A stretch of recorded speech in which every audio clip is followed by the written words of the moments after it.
my name's Dean Witters, and I'm an Anaiwan man from northern New South Wales, a place called Armidale. In Armidale, everyone's rugby league crazy. You're born with a football in your hands, and up there a lot of all my cousins played, my dad and all his brothers played. Rugby league was prominent in my life from the moment I was born. Dad was my hero growing up, and all I wanted to do was play like my dad and my uncle. I always grew up thinking, there's good players from our town, but I want to be the one that goes away to Sydney and tries to make it and hopefully has an NRL career. And after making some rep teams in the country, there was more interest from a lot of clubs, I suppose, on trying to get me to go to Sydney. And Arthur Beetson came to my house in Armidale, had dinner with my parents, and he was like a god to all young Indigenous rugby league players. And I just remember the words when he walked out of my house when my dad said, if it's good enough for Arthur Beetson to drive all the way to Armidale and have dinner with me, you will go to the Roosters and play. When I look back at it now, having him at the Roosters, it was like he was a safe place for all of us young Indigenous boys at the Roosters. Whenever Artie was around, we felt comfortable, we felt safe. Having Brad Fittler around at the club, and he was the reason I got to debut. He stood up for me and sort of demanded to the coach at the time, Graham Murray, that I play first grade. The Eels were the #1 team in the premiership at that time. They hadn't won the grand final the year before, but they had a dominant team with all the best young players in the game. When Brian Smith asked me to go there, I felt it was a real honour to get that opportunity to go to Parramatta, but also I was really good mates with David Solomona, and Dave was one player that I really loved playing with, and Dave had gone there from the Roosters the year before. When I arrived there, I could just see it was like a rugby league college. Brian Smith had everything running so well. That's where I became a fully professional player, was going out to Parramatta and learning so much. And Brian Smith was probably the man who's had the biggest influence on my career.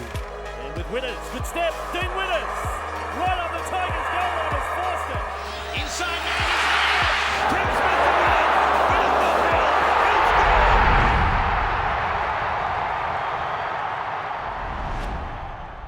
It was on the NAIDOC game.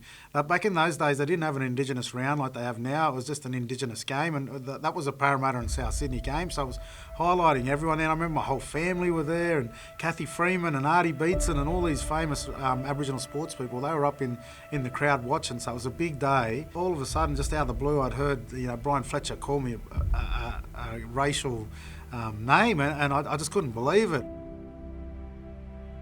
I'd never felt so demoralised by anything in my life. I couldn't believe I'd worked hard to prove that I was equal. I'd worked hard to get to that stage, and I felt,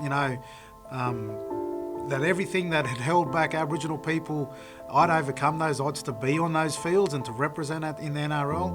And then when I heard that remark, for just this minute, it felt like everything had been taken away from me, and I felt really small.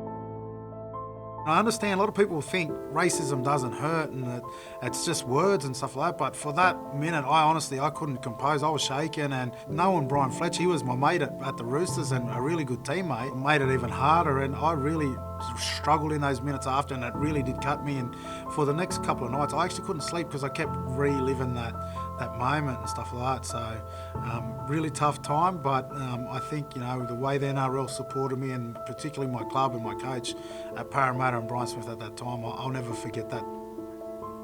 He's apologised for it, and Fletcher, I've run into him a fair few times since, and he's grown as a man. I think he has a better understanding. Brian Fletcher, to me, he was another guy at the Roosters who helped me a lot and stood up for me at different times at the Roosters. So I don't think his intentions were to racially hurt me or that he's a racist person. But I just think that he chose his words wrong, and he didn't think it through clearly, and he didn't realise probably the effect that it would have on me. So I hope that he regrets what he did and works hard to make sure it never happens again. We can't fight racism with hatred and anger. It's just all it does is it grows and it festers. So I think for the game and what the game does in this space, it's really vital. There's not many other places out there in society and in community where people are taking a lead on racism as much as what rugby league is here in Australia. So we've just got to keep striving to move further and to bring people closer together and to educate them. went to Shane Richardson's house just to have a coffee and have a chat about South. And Shane Richardson's that good that he had me sign the contract within 15 minutes there. So I'd signed the contract, and it was a crazy thing to think when I tell my family afterwards. I rang them and said, well, you wouldn't believe it, but I've signed to play with South. And all my family's South Sydney fans, so they were all happy. To Peachy. Now Witters. Witters throws the ball, dummies and will score. Then to Witters, and Witters will score. Dean Witters scores the try. The Rabbitohs are going to get out of jail. South Sydney's relationship with the Aboriginal community, you know, you go to the country and they're all crazy rugby league fans, but especially South Sydney fans. They love the Rabbitohs, the Aboriginal people in the country towns. It makes a big difference to our community. So it's one of the proudest things I've ever done in my rugby league career was go to South Sydney and play.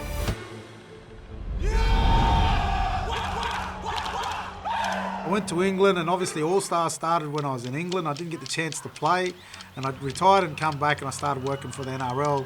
And one of the things I watched all the time was the war cry that the players would do. They just never felt into it, and the dancers were always in front of them, and the sort of virtually the dancers would do the war cry, then the players would sort of blend in behind them. But for me, I was like, no, we want to represent our culture stronger than that.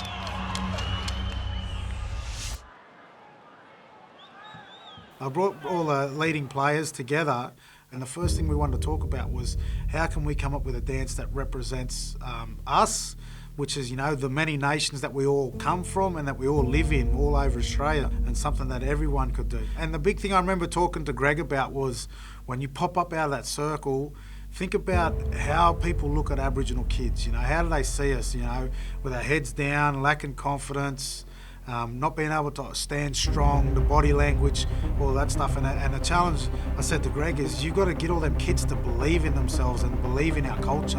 And it was like preaching to the expert, like Greg Inglis. The first time he did it, he stood up and he just looked like this god that was standing there.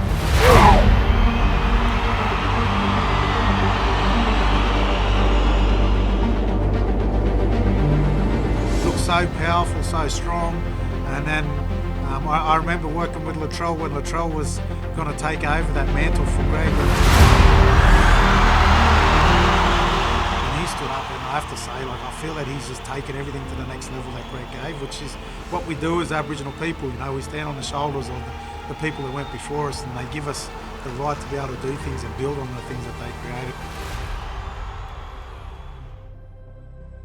If you look historically into rugby league, and especially the National Rugby League, we've led the way before society in some ways in the treatment of Indigenous people. You know, Artie Beetson was captain of this country in rugby league, the first man to ever captain a national sporting team before the Racial Discrimination Act was forged by government here in Australia. So the first Aboriginal man to play rugby league for Australia was playing when they were still locking Aboriginal people away on missions in Queensland and stuff like that. So we've always led the way for that social change. Obviously, we've had a high representation in the game for a long time, but coaching is definitely a barrier that I want to see broken down. We have that resilience, we have that sort of focus, we have that discipline and drive. And I think those are the ingredients for coaching. There's a lot of coaches now around my age that have played the game at the highest level, that are working hard to sort of break it. And we might not be the ones to break it down, but hopefully we influence the ones that do come through. And for me, that's the way forward, overcoming some of the statistics that you'll hear all about in the Indigenous round.